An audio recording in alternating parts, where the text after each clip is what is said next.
ஸ்டாமினிங்காக நீங்க டெய்லியும் ப்ராக்டிஸ் பண்றீங்க, பட் ஆனா இம்ப்ரூவ்மெண்ட் இல்லைன்னு நீங்க ஃபீல் பண்றீங்களா? அதுக்கு ரீசன் ப்ராக்டிஸ் கிடையாது. நீங்க ப்ராக்டிஸ் வந்து நீங்க தப்பா பண்றீங்க. 95% ஆஃப் த பீப்புள் இந்த ஸ்டாமினிங்காக இந்த 5 மிஸ்டேக் பண்றாங்க. 1, ஃபாஸ்டா பேச ட்ரை பண்றது. ஸ்பீடை விட கிளாரிட்டி முக்கியம். செகண்ட் விஷயம் என்னன்னா, டெய்லி ப்ராக்டிஸ் பண்ணாம ரிசல்ட் மேல ஃபோக்கஸ் பண்றது. நம்ம நல்லா பேசுவோம் அப்படின்னு.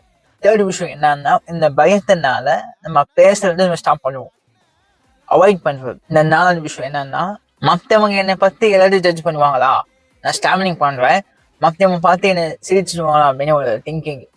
5வது விஷயம் என்னன்னா, ஒரு வாரம் அப்படி இல்லைன்னா ஒரு மாசம் ப்ராக்டிஸ் பண்ணிட்டு நாம எனக்கு எந்த ஃபீலும் கிடைக்கல, எனக்கு வந்து ரிசல்ட்டே தெரியலன்னு நம்ம ஸ்டாப் பண்றது.